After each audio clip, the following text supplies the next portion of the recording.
दोस्तों, आप सभी को उत्पन्ना एकादशी व्रत की ढेर सारी शुभकामनाएं।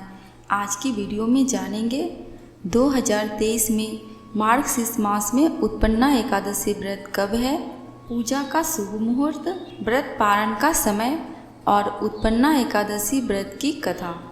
श्री कृष्ण का प्रिय महीना मार्गशीर्ष 26 दिसंबर 2023 तक रहेगा।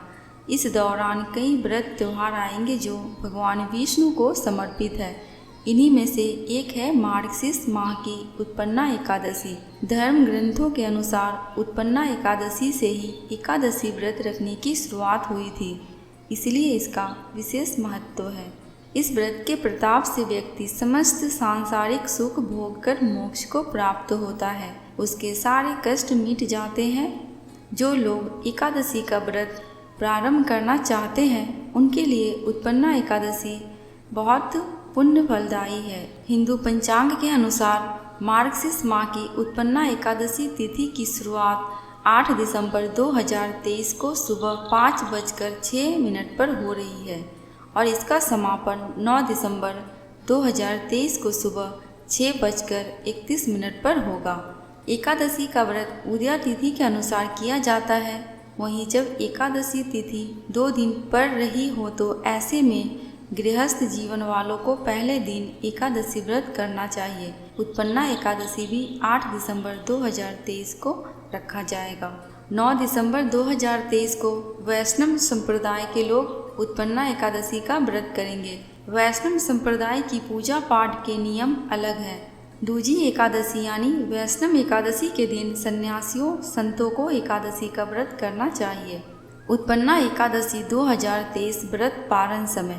गृहस्थ जीवन वाले यानी जो लोग 8 दिसंबर 2023 को उत्पन्ना एकादशी व्रत कर रहे हैं वह 9 दिसंबर 2023 को दोपहर 1:15 से दोपहर 3:20 के बीच व्रत पारण कर ले।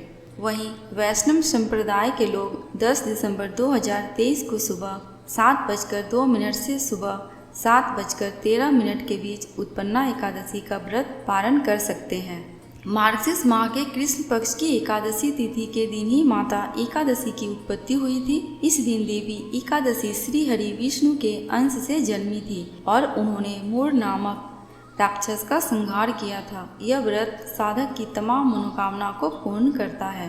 अब सुनेंगे उत्पन्ना एकादशी व्रत की कथा। सूत जी कहने लगे, हे ऋषियों, इस व्रत का वृत्तांत और उत्पत्ति प्राचीन काल में भगवान कृष्ण ने अपनी परम भक्त युधिष्ठिर से कही थी, वही मैं तुमसे कहता हूँ। एक समय युधिष्ठिर ने भगवान से पूछा था कि एकादशी व्रत किस विधि से किया जाता है और उसका क्या फल प्राप्त होता है। उपवास के दिन जो क्रिया की जाती है आप कृपा करके मुझे कहिए। यह वचन सुनकर श्री कृष्ण कहने लगे, हे युधिष्ठिर, मैं तुमसे एकादशी के व्रत का महात्म्य कहता हूँ, सुनो। सर्वप्रथम हेमंत ऋतु में मार्गशीर्ष कृष्ण एकादशी से इस व्रत को प्रारंभ किया जाता है। दशमी को सायंकाल भोजन के बाद अच्छी प्रकार से दातुन करें ताकि अन्न का अंश मुंह में रह न जाए। रात्रि को भोजन कदापि ना करें, ना ही अधिक बोले। एकादशी के दिन प्रातः 4 बजे उठकर सबसे पहले व्रत का संकल्प ले। इसके पश्चात नित्य क्रिया से निर्मित होकर शुद्ध जल से स्नान करें। व्रत करने वाला चोर, पाखंडी, पर स्त्रीगामी, निंदक, मिथ्याभाषी तथा किसी भी प्रकार के पापी से बात बिल्कुल भी ना करें। स्नान के पश्चात धूप, दीप, नैवेद्य आदि 16 चीज़ों से भगवान का पूजन करें और रात को दीप दान करें। रात्रि में सोना या प्रसंग नहीं करना चाहिए। सारी रात भजन कीर्तन आदि करना चाहिए। जो कुछ पहले जाने अनजाने में पाप हो गए हों उनकी क्षमा मांगनी चाहिए। धर्मात्मा पुरुषों को कृष्ण और शुक्ल दोनों पक्षों की एकादशियों को समान समझना चाहिए। जो मनुष्य इस विधि के अनुसार एकादशी का व्रत करते हैं उन्हें शंखोद्धार तीर्थ में स्नान करके भगवान के दर्शन करने से जो फल प्राप्त होता है वह एकादशी व्रत के 16वें भाग के भी समान नहीं है।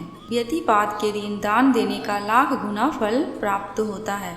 संक्रांति से 4 लाख गुना तथा सूर्य चंद्र ग्रहण में स्नान दान से जो पुण्य प्राप्त होता है वही पुण्य एकादशी के दिन व्रत करने से मिलता है। अश्वमेध यज्ञ करने से 100 गुना तथा 1 लाख तपस्वियों को 60 वर्ष तक भोजन कराने से 10 गुना, 10 ब्राह्मणों अथवा 100 ब्रह्मचारियों को भोजन कराने से 1000 गुना पुण्य भूमि दान करने से होता है।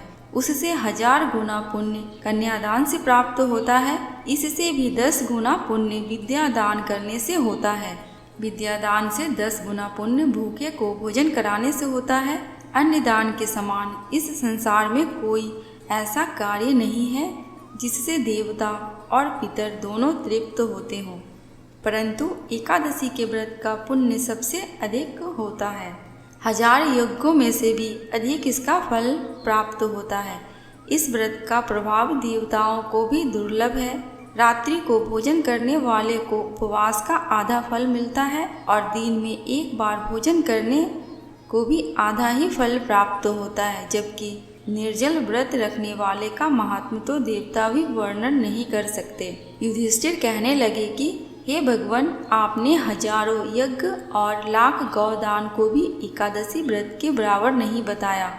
यह तिथि सब तिथियों से उत्तम कैसे हुई, बताइए। भगवान कहने लगे, हे युधिष्ठिर, सतयुग में मोर नामक एक दैत्य उत्पन्न हुआ। वह बड़ा बलवान और भयानक था। उस प्रचंड दैत्य ने इंद्र, आदित्य, वसु, वायु, अग्नि आदि सभी देवताओं को पराजित करके भगा दिया। तब इंद्र सहित सभी देवताओं ने भयभीत होकर भगवान शिव से सारा वृत्तांत कहा और बोले, हे कैलाशपति, मोर दैत्य से भयभीत होकर सब देवता मृत्यु लोक में फिर रहे हैं। तब भगवान शिव ने कहा, हे देवताओं, तीनों लोकों के स्वामी, भक्तों के दुखों का नाश करने वाले भगवान विष्णु की शरण में जाओ, वही तुम्हारे दुखों को दूर कर सकते हैं। शिव जी के ऐसे वचन सुनकर सभी देवता क्षीर सागर में पहुँचे। वहाँ भगवान को शयन करते देख हाथ जोड़कर उनकी स्तुति करने लगे। हे देवताओं द्वारा स्तुति करने योग्य प्रभु, आपको बारंबार नमस्कार है। देवताओं की रक्षा करने वाले मधुसूदन, आपको नमस्कार है। आप हमारी रक्षा करें। दैत्यों से भयभीत होकर हम सब आपकी शरण में आए हैं। आप इस संसार के कर्ता, माता पिता, उत्पत्ति और पालनकर्ता और संहार करने वाले हैं। सबको शांति प्रदान करने वाले हैं। आकाश और पाताल भी आप ही हैं। सबके पितामह ब्रह्मा, सूर्य, चंद्र, अग्नि, सामग्री, होम, आहुति, मंत्र, तंत्र, जप, यजमान, यज्ञ, कर्म कर्ता, भोक्ता भी आप ही हैं। आप सर्वव्यापक हैं। आपके सिवा तीनों लोकों में चर तथा अचर कुछ भी नहीं है। हे भगवान, दैत्यों ने हमको जीतकर स्वर्ग से भ्रष्ट कर दिया है और हम सब देवता इधर उधर भागे भागे फिर रहे हैं। आप उन दैत्यों से हम सबकी रक्षा करें। इंद्र के ऐसे वचन सुनकर भगवान विष्णु कहने लगे कि हे इंद्र, ऐसा मायावी दैत्य कौन है जिसने सब देवताओं को जीत लिया है? उसका नाम क्या है? उसमें कितना बल है और किसके आश्रय में है तथा उसका स्थान कहाँ है? यह सब मुझसे कहो। भगवान के ऐसे वचन सुनकर इंद्र बोले, भगवान, प्राचीन समय में एक नारी जंग नामक राक्षस था। उसके महापराक्रमी और लोक विख्यात मोर नाम का एक पुत्र हुआ। उसकी चंद्रावती नाम की नगरी है। उसी ने सब देवताओं को स्वर्ग से निकालकर वहाँ अपना अधिकार जमा लिया है। उसने इंद्र, अग्नि, वरुण, यम, वायु, इस चंद्रमा, नैऋत्य आदि सबके स्थान पर अधिकार कर लिया है। सूर्य बनकर स्वयं ही प्रकाश करता है, स्वयं ही मेघ बन जाता है और सबसे अजय है। हे असुर निकंदन, उस दुष्ट को मारकर देवताओं को अजय बनाइए। यह वचन सुनकर भगवान विष्णु ने कहा, हे देवताओं, मैं शीघ्र ही उसका संहार करूँगा। तुम चंद्रावती नगरी जाओ। इस प्रकार कहकर भगवान सहित सभी देवताओं ने चंद्रावती नगरी की ओर प्रस्थान किया। उस समय दैत्य मोर सेना सहित युद्ध भूमि में गरज रहा था। उसकी भयानक गर्जना सुनकर सभी देवता भय के मारे चारों दिशाओं में भागने लगे। जब स्वयं भगवान रणभूमि में आए तो दैत्य उन पर भी अस्त्र शस्त्र आयुध लेकर दौड़े। भगवान विष्णु ने उन्हें सर्प के समान अपने बाणों से बींध डाला। बहुत से दैत्य मारे गए, केवल मोर बचा रहा। वह अविचल भाव से भगवान विष्णु के साथ युद्ध करता रहा।